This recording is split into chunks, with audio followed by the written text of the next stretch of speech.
ესე იგი აგრიკოლაოსი იყო სებასტიის მმართველი და მისი ბრძანებით მოკლედ ლასი შეიპყრეს და წამოიყვანეს ქალაქში. როდესაც მოდიოდა ქალაქში ბევრი წარმართი მოექცა. იმიტომ რომ სასწაულებს ახდენდა სანამ ჩამოიყვანეს ქალაქ სებასტიაში მაგალითად ყრმა განკურნა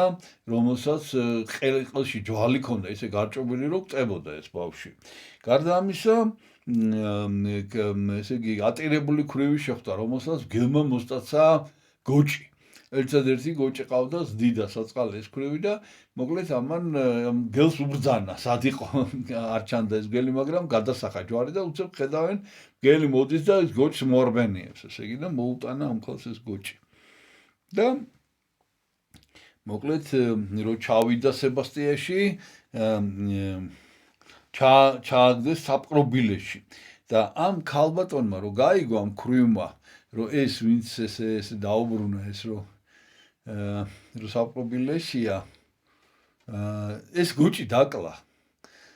საჭმელი გაუკეთა წარმოიდგინეთ რა და მიუტანა და ისე აღელდა ეს ლასი რომ უთხრა რომ შენ ცოდა ყველასო ვისაც ვინც დაიჯერებს და ჩემს ლოცვა შემოედრებული იქნებაო ბარაკა არ მოაკლებოდა საჭმელი და კეთილდღეობა არ მოაკდება ამ ქვეყანაზე რომ დალოცა რომ სულ კეთილდღეობაში ყოფილიყო.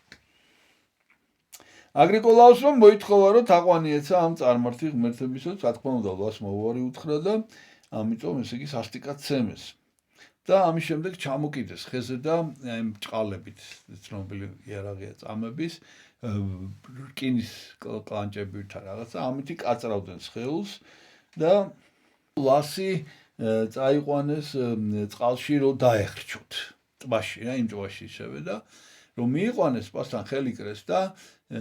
გაიარა ლასმა წყალზე ფეხით და შევიდა შუა ტბაში და ამას გამოსახა იქიდან რომ აბა ვინ არიანო თქვენი ქურუმებიო მოდითო აბა იქ რაღაც ეთქმა ნაპირი იყო ღრმა და მაშინ დამხვალიყო თუ რაღაცა და